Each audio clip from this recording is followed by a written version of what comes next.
So there's so much rhetoric in business and business strategy that actually holds people back from being themselves. And because there's so much you believe you don't know and you believe you don't understand, and you get into all these thoughts, feelings, and beliefs of, I don't know enough, so therefore I can't raise my hand, so therefore I can't, right? I really also believe walk your talk, take a call from wherever you are, show up in your spotty Wi-Fi, show up in your non-professional dress, and really deliver for people. And when I do that, I think that people go, oh, you mean we can do that? You mean we can run our business that way? Well, hello, and welcome to season 2 of the Simple and Smart SEO show. The podcast for solopreneurs, service providers, and e-commerce sellers who want to learn the basics of SEO in all the places it shows up. I'm Crystal Waddell. I help Shopify store owners go from feeling like an SEO zero to your very own SEO hero in just one day using AI, UX, and other tech ninja moves. And I'm Brittany Herzberg, SEO and case study copywriter, helping service pros increase sales without being on 24/7, using the power of SEO, story, and social proof. Join us. We're just a couple of business besties who love learning and sharing what we've learned, as we show you how simple and smart SEO can be. So what are we waiting for? Let's jump in. Crystal and I have yet another one of the most influential people in my life as of 2023. We have Celi Arias. I know. Deep breath, Celi. Hi, ladies. I received that. Thank you so much. Oh, thank you. So, hi, welcome to the podcast. Hi, Crystal. So nice to meet you. We just got like 30 minutes talking and we're like in the middle of a conversation. We were like, oh, we should probably record this and do what we said we came here to do. Yeah, for sure. I heard you say just a moment ago that you're living in Greece right now. So can you tell us a little bit, first of all, what you do and all that, but like how did that take you to Greece, or how did you end up in Greece? Did you start your business in Greece? Like where did those things intersect in your life? Good question. I would say, interestingly enough, my business did take me to Greece in a weird turn of events. A friend of mine calls me a business basics revival. So that's a accurate shout out to my master's in theology. I wanted to be a pastor. I turned into a business coach instead because I realized that at that time, 25 years in business, my business knowledge and skills was the way that I would impact and help people. And I'm now also a strategist and a certified mindset coach. And my business has taken a pivot this past year and is really on a growth trajectory itself. And my partner is Greek, my fake husband, which all the social webs know that I have a fake husband and know the story. And he really wanted to be in Greece for several months. And my initial reaction to that was like, absolutely not. Please do not ask me to leave the US, my comfort, my home, my comfort zone, which is something I teach a lot about, my time zone, my clients, events, possibility of speaking at events. Do not remove me from that. And he looked at me and said, isn't this like what you teach people to do? How to build businesses that then let them have the lives and the family life that they say they want? And I was like, ooh, below fake husband. There's a reason why you're still fake husband. And I was like, oh man, he really rarely does he one up me like that. And so I was like, okay, challenge accepted. So we are here for a total of 4 months. And yeah, I'm putting my business, while it's in this major growth phase and up leveling, I decided to also do it from a totally different time zone and challenge myself to have my mornings to roam Athens and Greece and have fun and do things with joy and ease and make funny reels and talk about life and not just business all the time. So it is a part of my business to walk my talk and to show that business is a journey. It's a journey that we're on. And I like making myself just as uncomfortable as I make my clients, I say. I found that I make my clients really uncomfortable. And so I feel like it's only fair. Yes. Only to make myself uncomfortable too. Exactly. No. And she was it last week that you did the training from Althorpe? Oh my Lord. That was amazing. Right? I jumped on that replay and I was like, I'm sorry. I've seen this in a documentary. What are you doing around all of these like wealthy people and this gilded everything? And she's, guess where I am? Yes. So I have a few private clients that I help when they have projects that I really believe in. I have a client in England who is changing the game for climate compost, and they had an event at the Althorpe estate, which was all around farming. And I got invited to the event to be there. But still, I'm like, I have my Roadmap to Millions call though today at 5 p.m. Is there a room where I can take my call? And they let me do it. So that's what Brittany is referring to, is that I led a group training from a dining room in Althorpe. Diana, I'm very dedicated Spencer. to my clients. No, you are. Yeah, where Diana Spencer grew up and is buried now. You like do a wonderful job of running your business from anywhere that you are. Part of my ethos is demystifying business. I have an MBA. I've been in business for a really long time. I've been a founder. I've built businesses. I've been in corporate sales. I've been a COO. I've been in it so long. I remember in the beginning in my corporate career, or even working for startups, there was all this rhetoric. I remember 15 years ago when people were like, content is king. And it was like this whole wave in the industry of you needed to understand what that meant. And I was like, by content, do you just mean like writing and social media? Everybody was talking about it like this thing that you need to know and master and be on top of. And I was like, wait, when we say content, are we just talking about like writing? So there's so much rhetoric in business and business strategy that actually holds people back from being themselves. And because there's so much you believe you don't know and you believe you don't understand, and you get into all these thoughts, feelings, and beliefs of, I don't know enough, so therefore I'm not enough, so therefore I can't raise my hand, so therefore I can't, right? My whole ethos is breaking that down because I have an MBA and I've learned all the rhetoric. And even in MBA school, remember, I'd be like, Professor, does that word mean this? I was always that kid in the class that, are we just putting a word on this? I really also believe walk your talk, take a call from wherever you are, show up in your humanness, show up in your spotty Wi-Fi, show up in your non-professional dress, and really deliver for people. And when I do that, I think that people go, oh, you mean we can do that? You mean we can run our business that way? And I will say this. I'm a trained dancer. I trained to be a professional dancer. I trained as a ballerina, and that world is really rigid and disciplinary. And actually where I learned about systems is dance, really systematic and really linear. And then in college, I had this ballet teacher who was a woman of color. She was tall. She was muscular, and she was hilarious and said all the inappropriate things. And I remember my brain going, you mean you can do that? And she was a professional dancer. She was a prima with the Ballet Theater of Harlem. She's one of my best friends now in the world. Brilliant woman. But I remember being like, can your ballet teacher say that? And so there's something that happens in our brains when someone just opens the doors of possibility and opens the doors of permission. And I think what I see happening a lot in business, and this just happened yesterday on our call in the recent cohort of roadmaps, where someone was like, can I just run a webinar right now just to one-on-one clients, even though it's not a more complex funnel and it's not leading to a bigger thing, and I'm not doing all the things everyone's saying I should be doing. And I was like, yeah, girl. Yeah. But that's what you're good at. Like, you get us to, we so often, and I noticed this about myself 2 years ago, I was looking to other people for validation. I had an idea, but I needed to go check it with everybody else in the room and then some, just to see if it was okay. And last year was really the first year where I was like, I'm going to stop doing that. I'm aware of it. I'm going to stop doing that. And yet it's this wall that I kept hitting and going through roadmaps. You're like, you could do that. I'm never going to tell you no, but you could have this really challenging path and your life will look like these things. Or you could go over here and make it a little simple and it's actually okay. And it's just, having someone draw those two pictures for you is just like mind blowing.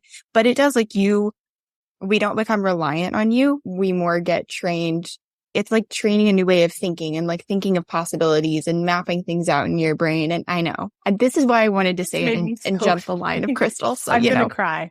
My ultimate goal is for you to not be reliant on me at all. And I think that I'm going to say this, I think there's a problem in our industry with these guru unicorn coaches that know everything and we have to go to for everything. And that's why I've actually built frameworks and built trainings and teachings that intentionally get you to think about your business as a business owner, because it's not that hard. It's just that there's become this whole industry of making money off of you believing you don't know. Yeah. And there's a whole industry of people making money off of you not trusting yourself and feeling like you need to triple check yourself. So when my people start coming to me and going, oh, I made this decision thanks to this exercise or this thing, and I didn't even check it with you, I'm like, amen. My work here is done. So that makes me really happy. There's a couple things I wanted to follow up on just really quick, because going back to where you were talking about making people uncomfortable, I found myself on LinkedIn because everybody said, oh, you can get a lot more bang for your buck for your time over there on LinkedIn or whatever. And we create the algorithm for ourselves. So I was speaking about SEO and I found myself in this SEO echo chamber where it was like, this is what content is, and this is a content strategy, and this is SEO. And it was just like a regurgitation of everybody's thoughts that were all pretty much the same. And I'm like, get me out of here. So I'm doing everything I can to try to find my way to UX, or I really should go design thinking actually, because that's probably the only way I'm going to get something unique possibly. But I noticed that over there on LinkedIn, and how you were talking about people just feeling like they have to fit a mold. Like being over on Instagram, you see more creative business owners. But being on LinkedIn, it's like people thinking about what people think of them professionally and their long-term careers or whatever. So it just feels a lot more buttoned up. And so I noticed that contrast in how businesses approach things. And then I thought, when I first started, I was the same way, like wanting that validation, but then also wanting to give credit to people who gave me some sort of advice or thought that then triggered another thought of my own. And so I felt, oh my gosh, I really need to make sure that I acknowledge this person. And it wasn't until 3 years later, as I was reflecting on my first course, I realized the problem with that was that then I'm just summarizing someone else's training in many ways. It's, oh, so-and-so said this. And so that's why I'm saying this. And I'm thinking, if I'm going to take your course, I want to know what you have to say. And so that thought like really released me to be able to have my own thoughts and not rely on other people's thoughts to justify what I believe to be true or know to be true. And then the last thing, I used to be a volleyball coach, and the goal, but the goal of great coaches, I really feel like I totally agree with you. You should be invisible. At the end of the day, your players, your students, your business people, whatever, whoever you're leading, they should be successful and look at themselves in the mirror and be able to say, I did it. And what's always nice to hear as a teacher 20 years later, oh, you made a difference in my life or whatever. I totally would love to hear that someday. And I Facebook, if anybody ever says that, oh, so sweet. But immediately when they have success, it's not about us as teachers, coaches, or leaders. It's about seeing them succeed in what they set out to do. So I love that, because that from an athletics perspective and a sports perspective and a coach's perspective, that's exactly how I train my athletes. I think it's just really important for people to grab a hold of that and say, at the end of the day, if you are dependent on somebody else for your success or for your outcome, then that's not probably the right coach for you, because you need to be able to do it on your own, whether they're there or not, because they may not always be there. And at some point, we just need to grow and grow up in our businesses. So yeah, those are all my knowledge comments on that. Oh my gosh. I love that you said we need to grow up in our business, because the thing you just said, I know Brittany's already, I know where this is going. I actually am removing my name from my business, and I have already trademarked and I have the URL, and I'm moving over. So you guys can't steal this because it's trademarked. I'm moving my whole business, and it's all about like when you're ready to grow up. When you're ready to grow up your business, I'm going to teach you the actual basic things that you need. And then you're going to have the tools and you can go be a grown up and be the CEO of your business and really own it. And the reason I'm removing my name from it is just because I don't want it to be about me. And also, if it becomes about me, that's very limiting, actually. Mm-hmm. So I could actually impact more people if I create these trainings that other people can be trained in. Mm-hmm. There's a woman in France who was like, a few months ago, I want to take your program, but full disclosure, I'm very similar to you and I do similar work as you. And I know I'm going to be tempted to copy your dashboards and copy your systems because you gave me a sneak peek and I'm going to end up copying it. And so that's why I'm not going to study with you. And I was like, what a great problem to have. I'll just create a program where you can get licensed in it because I love this idea of it not being about me and it not being delivered through me. And I just believe I have this very strange way of engineering things in my brain and creating systems. Why don't I use that power for good? And why don't I create things that I can then get people licensed in and teach it to them and give it to them and they go out into the world and teach it? I agree with you. The other thing, you made me think of something about giving credit to everyone. Here's the thing. A few years ago, you guys are probably too young to know this, but there's really no new idea. We just talked about this. This comes up a lot. New under the sun. Yeah, there's no new thought. Years ago, when Radiohead came out with Kid A, which is an album which you guys are probably too young to know, it was like explosively different and powerful in the music scene at the time. And there was this whole backlash retaliation of people like purists saying they weren't the first to create this sound and this music. Aphex Twin was the first, but they're more obscure and small. And I was like, guys, artists have been doing this since the beginning of time, right? Somebody does something and then we go, oh, artists do this really well. They actually even know they're doing it. It's almost like I put something out and Crystal gets inspired by it and she does a next iteration of it and it becomes this conversation. So I think I always, if I've actually learned something from someone or it's actually their thing, I always give credit because I'm very careful of not sounding like I know everything. It's more to not sound like I know everything and have all the answers because I don't think anyone does. And also sometimes I acknowledge I learned this idea from this person and then I built on it and constructed on it and now have created a 10 times simpler version of it. Like I've worked for two coaching companies in the past, and I cannot say they did not influence my work and they didn't influence my trainings or my frameworks. What I did was, what do I really not like about that framework? Where is it too complicated? I always teach things for people in the simplest way. I was that girl in MBA being like, Professor, did you mean to say? So that's how I create frameworks and trainings. So my frameworks are obviously influenced by these two other companies I coached for and I learned their frameworks and I always thought they were just too laborious, too complex. I don't think figuring out your consumer has to be a 12-step process. My Lord. I don't think you need a 40-page avatar exercise. My Lord. But I was definitely influenced by that work. There is that fine line of knowing, but I do think that this is how humans learn. I think it's how we create. I think it's how we evolve. And sometimes you give credit. And sometimes you also acknowledge, no, there's a lot of Celi spice in here and I'm just going to own it. The last thing I wanted to say before we probably swing it back to SEO, I saw this meme the other day where it talked about your avatar and it was a meme of two 70-year-old men and one of them was Prince Charles and the other one was Ozzy Osbourne. Oh, really? This is your avatar? Like it's more about what people believe than their demographics. And I was like, yes, that's so good. Okay, quickly there were some things you guys were talking about. I want to wrap up those loose ends and then, we'll get back to SEO. We'll get back to what we're here for.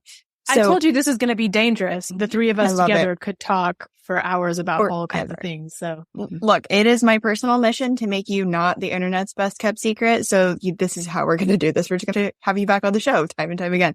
But talking about like Crystal, I think it was you who said something about being able to do things on your own.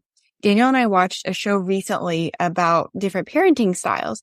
And I really appreciated these parents and these families being so vulnerable and open to going and having the world judge what they do because it just opened up so many different dialogues.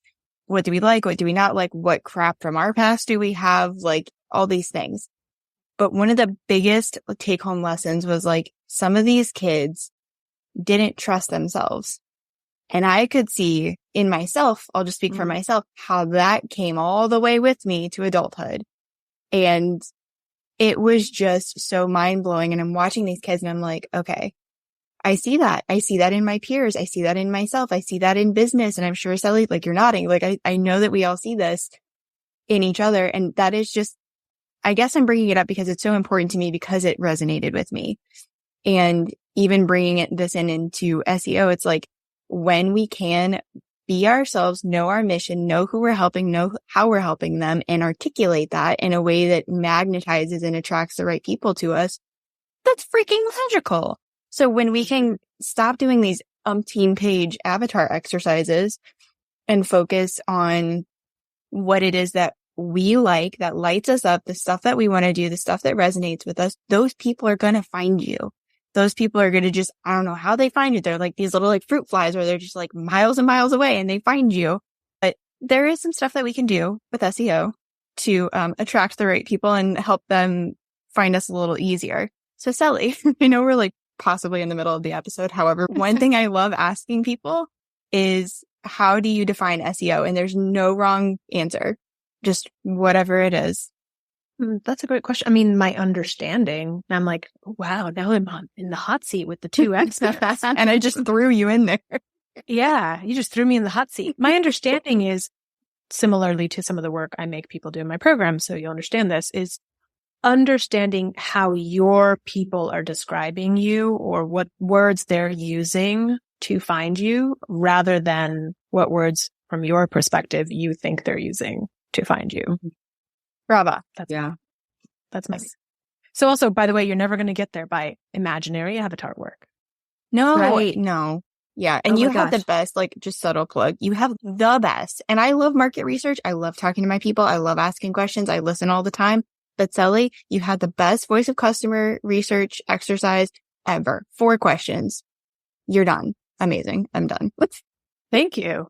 But again, every single one of my trainings is me racking my brain going, what is the minimum viable system here that I need to give someone to get them a result? Could we do those voice of consumer interviews with 10, 15 questions? Absolutely. But when I like keep pulling away the layers, what's the minimum thing I need you to understand about your audience? And it was those 4 questions. Yeah. And it's magic. I'm like, yes, what comes it out is. of that is magic. I was working on a website for an e-commerce store recently. They had a domain authority of 30.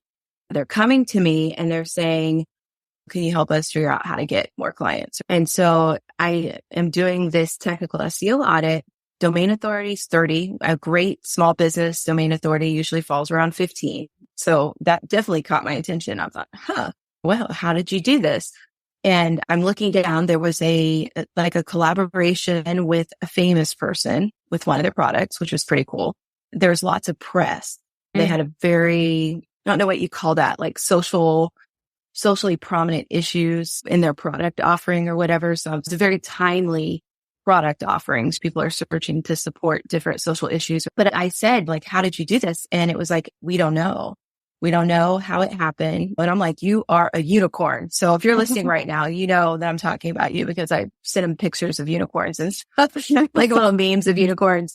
I just want to really urge people, whether you have an e-commerce store or something else, before you change anything, talk to one of your clients. Let them show you. This is something in UX called user research. And it sounds like what you have in your program is like a client research type thing or whatever. Like being able to understand how your clients use your website is a big part of SEO. Even taking it back a step and just saying, hey, show me how you would search for this in Google, and let them lead you on the path so you can see what words they use to find your product, what experience they have when they get to your website, and what that process is like. Make sure that you allow at least one of your customers to take a look What customer suggestions did you guys get? Or what did they say was wrong or what to improve or whatever? Oh, we didn't talk to any of our customers. I get it. When you first design a website, you're just putting something up there, right? Because you're putting your flag in the sand that this is our business, here's our address, whatever. But when you start to make changes, you can make informed changes. These don't have to be guesses anymore. You can go to your customers. You can go to people who might buy your product, even people who wouldn't buy your product, get feedback on how it can be easier to navigate your site and get found in search.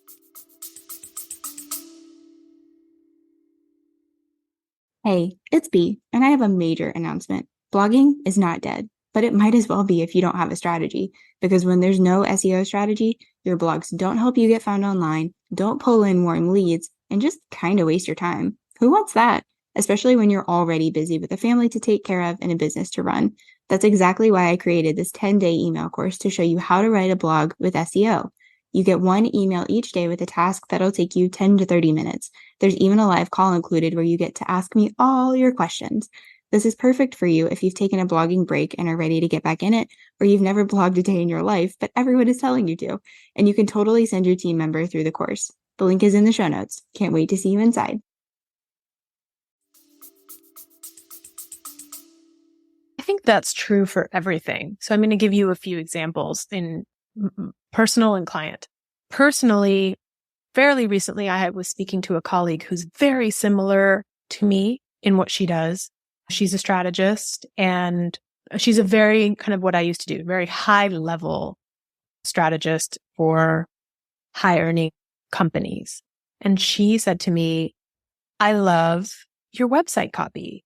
Who did it? And I said, basically me right now. But the fact that you love it means I need to work on it.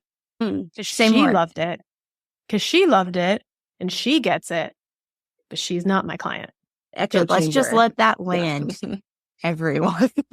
And so I, as a good business strategist I am, instead of taking that as a compliment, I was like, oh, thank you. And immediately I was like, we got work to do. We got to change things up because she's not looking for me. She's impressed as a colleague, not who I'm trying to speak to and impress. That's number one. And number two, I'm just going to say this so I don't forget. We were just talking about this yesterday in my small group program, which is like Business Fundamentals, Roadmap to Millions. We go through all the building blocks of a business. And yesterday we were doing the offer suite evaluation. And somebody's thinking about adding this new offer. And I'm saying this because you guys all go through this, right? Yep. And doing the whole analysis. We do analysis of financially profitable, energetically profitable. And then we look at all your offers and which ones make sense to focus on. And someone was in this place of doing a complete overhaul and wanting to make this mastermind. And I said to her, have you asked your clients if they want a mastermind in with the parameters and the elements that you're talking about? She said, no, but I know they really need, I know that my people really need me and my trainings, my coaching and community and accountability. And I was like, okay, great. Ask them first. And so to your point, Crystal, that's true for all areas of your business, except for maybe the numbers where the numbers actually tell you something and the data tells you something. But in every other area of your business, you really have an easy tool at your fingertips, which is ask your people, ask your future people, ask your ideal people who never bought from you, ask your current people and say, hey, if I was going to change up, I'm actually doing this later today in my mastermind. I had an idea of how to make it even more impactful. So we're having a meeting today in my mastermind and I'm asking them, would this be, before I go and change things up and make my life crazy, would this be more impactful for you if I change the formatting of this meeting like this? So we have the tools at our fingertips and sometimes we make it hard and we make it more complicated. I have a question for you then, Celi. With your copy on your website, because this pertains to SEO, how would you change that copy to reach the people that you want to reach? If you could think of one word or two words that might be missing from what you're talking about, what would be the changes that you could potentially make now that you've had this insight from a colleague? I already knew that I need a full overhaul because my copy was written in a vacuum. I had support from somebody And I think this happens to a lot of people, not because a person's a bad copywriter, like maybe a year ago, but just I think copy, and Brittany, you do this a lot. It has to come from research and conversations. And we didn't do it that way because I needed to get my web designer copy and I needed to do it fast. So business mistake number one, when you do something fast. So the first iteration of the copy wasn't great. And so then I stepped in with my brain and fixed certain parts, not thinking about, ironically, my consumer and the teachings that I teach, right? So I've known for a while that it needs a complete overhaul. So I've been doing my voice of consumer interviews. I've been gathering the things that people say. I've also been gathering what people really want. And I realized that what I built is what they really want, but I haven't been speaking to it that way. I already knew that. So when she gave me that feedback that she loved my copy, that was like the cherry on the sundae for me. I was like, oh, I already knew that's ironic. I am doing all this work. Brittany's helping me. I've done some positioning work with someone I really admire. I've been doing all this work, and here I get a compliment about my copy from the wrong person. So rather than that making me want to keep the copy, I was like, oh, thank you for that validation. I'm speaking to the wrong person. Amazing. So my copy, I know exactly what I do. I know exactly what results I get people. I know that I create confidence in people. I know that I teach you how to think those so that my whole goal is that you ultimately trust yourself again, which I think we're all learning to do that on all levels of life. That childhood trust that somehow got taught out of us. I think we're always on this journey coming back to that. I just do it through business. Business is my vehicle that I help people through that journey. So I've built things that teach you how to trust yourself and teach you how to make decisions and teach you how to think about business in a way that feels really calming and gives you confidence. But you won't see that anywhere on my website right now, that language. Not yet. So I'm very conscious of that now. I think it's so interesting. I recently was talking about that element of confidence, and crazy enough, SEO is a confidence builder. The reason why I say that is because once you identify the keywords that are attracting people to your website, it reinforces that you know your product and know your business better than anyone. When people come to say, hey, fix this for me or whatever, I'm like, this is your business. It's not your baby. It's your business, but this is something you've built. And I always find it interesting and it's flattering, but I feel like it's misplaced. This is something you know better than anybody else. I don't know your clients. I don't know why they do what they do. But I will say this, just a couple of days ago on Instagram stories, I was talking about how I was trying to create a better client journey because I sell a product that is high end and I wanted to make sure that people had better touch points or whatever. So I asked the question, I said, how would you incorporate the senses, the 5 senses into your client journey so that people would feel, very much seen, loved, cared about, whatever. And people viewed my stories, probably skipped it because I was vomiting all over them. But when they viewed it, I sent them a message. I said, hey, what do you think about this? And they're like, I never thought about that. I'm like, you never thought about that? What your client's experiencing and how you make them feel? This is what I created. How could I give them an MVP experience? And so I just think it's so important that we just take the time to think about what we know about our clients and what they need. People have that in them as business owners, and we can't give it to them from the outside. We don't know your business. We'd have to really dive in there and get to know your business like you do before. You know what I mean? So all of that just gets too much. I've had people be like, just tell me what to do. And I was like, I morally cannot.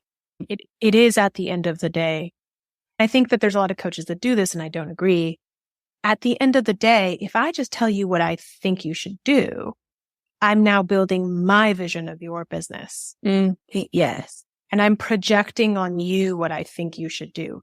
And if I'm really a true strategist, and to your point, a good volleyball coach, I am actually empowering you to be the most embodied, personified version of yourself. So if I tell you, go do this, and then this is the offer suite, and this is the order, and this is the pricing, and then I just built my version of your business for you. And then we wonder why all these people are quitting their businesses. Because they've all been building the businesses they were told Hey friend, thank you for joining us today as we talked with Celia. If you'd like to connect, you can at Instagram at I am Don Celia. We'll have her links for her website and LinkedIn in the show notes. So stay tuned. As you can tell, the conversation's not over and we can't wait to have her back. Thanks for joining us today. If you like this info, subscribe before you go so you never miss out on something related to SEO. See you next time. Hey guys, this is Crystal, one of your co-hosts from the Simple and Smart SEO Show podcast. If you're looking for a unique, handcrafted way to spruce up your home or office, then collagenwood.com is the perfect place for you. We are a small, woman-owned business that offers a range of beautiful wooden signs for your home or office. Our talented team of artists will work with you to create a sign that perfectly suits your needs. So why wait? Use promo code SIMPLE10 to save 10%. Visit collagenwood.com today. Save 10% with promo code SIMPLE10. That's collagenwood.com.